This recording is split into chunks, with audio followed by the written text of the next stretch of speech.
नमस्कार साथियों, स्वागत है आपका बयान के 24 यूट्यूब चैनल पर। बहुत बहुत आज साथियों अमेरिका के बाज़ार के साथ भारतीय शेयर बाज़ार भी ढुलक गए। 4 दिन की जो बढ़िया रिकवरी थी, जो 22,000 से 23,800 तक की थी, आज 23,800 का जो हायर लो बनाया, उसके बाद से बाज़ार में कहीं ना कहीं प्रॉफिट बुकिंग हावी हुई। बात कर लेते हैं प्रॉफिट बुकिंग के पीछे का फैक्टर क्या है साथियों। फैक्टर सीधा सा है 22,000 से लेकर 23,800, ये जो 1800 पॉइंट की जो रैली हुई है, उसकी कहीं ना कहीं एक तरह से शॉर्ट कवरिंग है। जब तक 23,800 को जिसने अपने रेसिस्टेंट को ऊपर की ओर में टच किया है, अब यहाँ से अगर ये ऊपर चलता है तो फिर से अच्छी खरीदारी लौट पड़ेगी, और अगर यहाँ से नीचे गिरना चालू हो जाता है तो फिर कहीं ना कहीं वीकनेस देखने के लिए मिलेगी बाज़ार में। जैसा मैं बोल रहा था कि ये 1,1200 पॉइंट की जो रैली है, ये एक मेजर जोन में जो बन रही है। अब बात कर लेते हैं कि समस्या क्या है साथियों। देखो क्या है कि जो टैरिफ है ना, टैरिफ से भारत के तो बाज़ार कम और अमेरिका के बाज़ार ज़्यादा डरे हुए हैं। उसी के चलते आज डोनाल्ड ट्रंप ने जो फैसला लिया है, डोनाल्ड ट्रंप ने बोला है कि मैं फार्मा, ऑटो और ऐसे कुछ बड़े बड़े इंडस्ट्री हैं उन पर अपनी जो टैरिफ नीति है उसको नरम करने जा रहा हूँ। क्योंकि कहीं ना कहीं डोनाल्ड ट्रंप भी जानते हैं अगर इसे मैं नहीं कम करूँगा तो कहीं ना कहीं इसका नुकसान अमेरिका को देखने के लिए मिलेगा। जैसा उन्होंने पहले कठोर डिसीजन ले लिए थे, ये कर दूंगा, वो कर दूंगा, ऐसा कर दूंगा, वैसा कर दूंगा। फिर उसके बाद में जब धीरे धीरे उन्होंने देखा कि FII खिसक रहे हैं, जो यहाँ की कंपनियाँ हैं उनके प्रॉफिटेबिलिटी में फ़र्क पड़ेगा क्योंकि रॉ मटेरियल उनको महंगा आएगा। FII के भारत के बाज़ारों में लगातार जो खरीदारी है वो भी कहीं पॉजिटिव सेंटर दिखा रही है, क्योंकि पिछले हफ्ते से लेकर अभी तक देखें तो 20-25 हज़ार करोड़ की खरीदारी कर चुकी है FII। DII भी खरीद ही रही है। अब ये मान के चलो कि 2 तारीख जो बात अहम है, अब 2 तारीख से पहले एक तो डेलीगेशन अमेरिका का भारत आया हुआ है, वो कहीं ना कहीं इन दोनों के बीच में चर्चा कर रहा है टैरिफ को लेकर के। भारत का एक डेलीगेशन है, एक अमेरिका का डेलीगेशन है, दोनों चर्चा कर रहे हैं कि टैरिफ के कुछ नीतियों को सुधारा जाए। अगर 80% भी इनके जो मामले हैं ना वो बातचीत से सुलझ जाते हैं, क्योंकि मामला कितना भी बड़ा हो साथियों, सुलझता है बातचीत से ही। अगर बातचीत से 80% सुलझ जाता तो जाहिर सी बात है 2 अप्रैल को जो लगने वाला रिवर्सल टैरिफ है ना, कि जितने पे हम अमेरिका पे लगाते हैं अमेरिका भी उतने पे लगाएगा, उसका इफेक्ट भारत को देखने के लिए कम मिलेगा। लेकिन अब चाइना की ओर ना अमेरिका की जो नज़र है ना वो थोड़ी सी टाइट हो गई है। टाइट क्यों हो गई है? क्योंकि अभी जो वेनेजुएला से तेल खरीदता है चाइना ज़्यादा खरीदता है, और अमेरिका ने बोल दिया कि जो भी व्यक्ति या मतलब जो भी देश वेनेजुएला से तेल खरीदता है ना, उस पर मैं 25% का एडिशनल टैरिफ लगाऊंगा। अगर आपके पास 50% का टैरिफ लगा है और आप वेनेजुएला से एक देश है उससे तेल खरीदते हो तो 25% का एडिशनल टैरिफ लगेगा। उसके चलते ज़्यादा इफेक्ट पड़ेगा चीन पे, क्योंकि उसका अगर टारगेट करना तो चीन को टारगेट करना चाहता है। हालांकि भारत का जो वेनेजुएला से इंपोर्ट है ना वो ज़्यादा नहीं है, लगभग 1.5% के आसपास। 1% भारत वेनेजुएला से तेल खरीदता है, मतलब क्रूड ऑयल की मैं बात कर रहा हूँ। इतना ज़्यादा घबराने वाली बात है नहीं।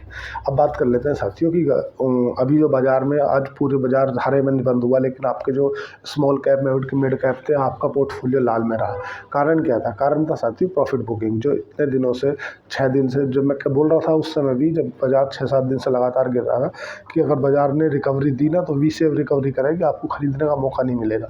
सिर्फ ऐसा ही किया। 23,800 का जो मेजर लेवल था वहाँ से बाज़ार खुला, थोड़ा सा 23,865 के ऊपर गया, वहाँ से जो बाज़ार गिरना चालू हुआ फिर नीचे जा कर के 23,600 के आसपास बंद हुआ, है ना। अब बात कर लेते हैं RBI का क्या लेना है। RBI साथियों 50,000 करोड़ रुपये जो है ना OEM के जरिए बैंकों के अंदर डालना चाहती है। उससे अगर डायरेक्ट इफेक्ट पड़ेगा NBFC, माइक्रो फाइनेंस और तुम्हारा जो बैंक है ना उन पर इफेक्ट पड़ेगा। उनके पास में जो लिक्विडिटी है ना, जो कैश है ना, वो उसकी अधिकता हो जाएगी। उससे क्या होगा, लोगों की जो क्रेडिट लिमिट है वो इंक्रीज हो जाएगी और जो लोगों को लोन देना है वो आसान हो जाएगा। उससे क्या होगा कि लोगों का कंज्यूमर पावर बढ़ जाएगी। कंज्यूमर पावर बढ़ने से कहीं ना कहीं GDP में इसका इफेक्ट देखने के लिए मिलेगा। लेकिन अभी इमीडिएटली किन किन सेक्टरों को आप देख सकते हो, खरीदना नहीं खरीदना वो आपका अपना डिसीजन रहेगा। जैसे कंज्यूमर में तुम्हारा लीकर भी आता है, तुम्हारा बैंक है, NBFC है, माइक्रो फाइनेंस है, चोलामंडलम फाइनेंस है, इस तरह के जो है, हेल्थ केयर है, फार्मा है, ऐसे इन्हें आप देख सकते हो। और खरीदना नहीं खरीदना ये कोई बाय की रिकमेंडेशन नहीं है। अभी इंडसइंड बैंक पे एक रिपोर्ट आई है कि इंडसइंड बैंक की तरफ से RBI ने उन्हें सब क्लीन चिट दे दी है। बोले नहीं अब तुम रहने दो, कोई दिक्कत नहीं है, अब सब ठीक है।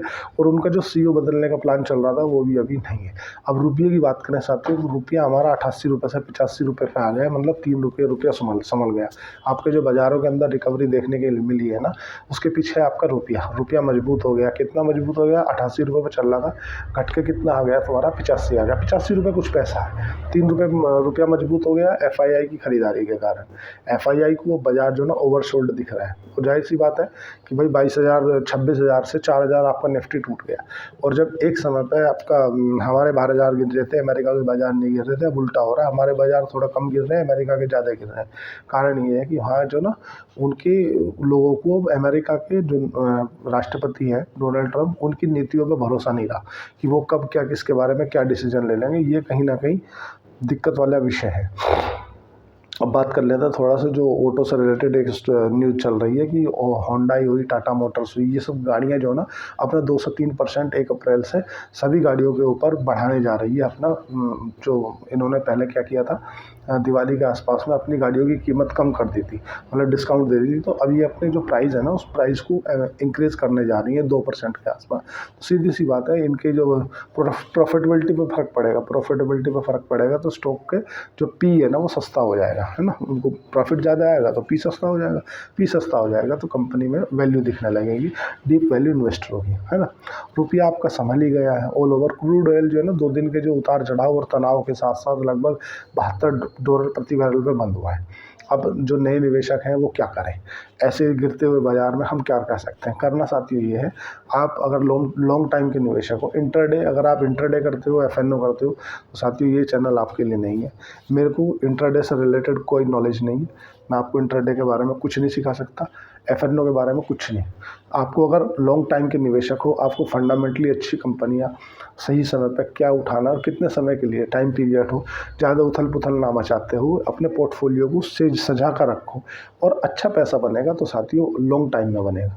अगर आप सोचो आज खरीद लूँगा, कल बेच दूँगा, कल खरीद लूँगा, परसों बेच दूँगा, उसमें पैसा नहीं बनेगा, आप खो दोगे। क्योंकि जो बड़े प्लेयर होते हैं ना वो ऐसे ही खाते हैं। जब एक समय बाजार गिरना चालू किया तो इतना गिरा कि लोग बाग पैनिक में माल बेच दिया। मैंने खूब प्रयास किया, हर संभव प्रयास किया कि अपने क्लाइंटों से, जो अपने संबंधी हैं, जो मित्र हैं, उन्हें बोलूँ कि माल नहीं बेचना, रोक के रखना, माल नहीं बेचना, रोक के रखना। कुछ लोगों ने पैनिक में माल बेच भी दिया, बेचारे घबरा गए, बोले यार अब इसके बाद बाजार रिकवर नहीं करेगा, ख़त्म हो गया। ऐसा नहीं है, आता रहता मार्केट की साइकिल है, ऊपर जाना नीचे आना। जो बड़े प्लेयर हैं ना वो चाहते हैं कि माल छोड़ें आप, ताकि वो सही रेट में माल उठा सकें। तो ऊपर जाके जब बाजार देखते हैं कि ऊपर जा रहा, हर आदमी खरीदता है, तो उस समय वो चिपका देते हैं। FII ने लगभग 15,000 करोड़ का माल खरीदा है अभी इन 3 दिनों के अंदर, तो उसका कहीं ना कहीं इफेक्ट देखने के लिए मिला है। लेकिन एक जेट एवरेज की एक समस्या खड़ी हो गई। जेट एवरेज को NCLT में, एक तुम्हारी सिंगापुर की, इंडोनेशिया की कंपनी है, उसने लगभग 50 करोड़ का एक NCLT दिल्ली में भुगतान के लिए दाखिल कर दिया कि जेट एवरेज ने हमें 50 करोड़ रुपये का पैसा नहीं दिया। तो अगर ये आता है तो उस पर एक एडिशनल टैक्स बढ़ जाएगा, क्योंकि तो पहले ही गरीबी में आटा गीला हो रहा है। घबराने की बात है नहीं साथियों। आज देखो जो भी बाजार में भी चल रहा है ना उठा पटक, अब जो भी आप ऐसे समय में पैसा लगा लो, बहुत अच्छी वैल्यूएशन पे स्टॉक मिल रहे हैं, आपको लंबे समय में पैसा बन जाएगा, कोई डाउट नहीं है। घबराना नहीं है, पैनिक में माल नहीं बेचना, क्योंकि बाजार में जब आप कोई चीज़ खरीदते हो तो ऊपर भी जाएगी नीचे भी जाएगी, बाजार का स्वभाव है। तो साथियों उम्मीद करता हूँ आप समझे होंगे। आज के लिए इतना ही। चैनल को लाइक करें, सब्सक्राइब करें, कमेंट करें।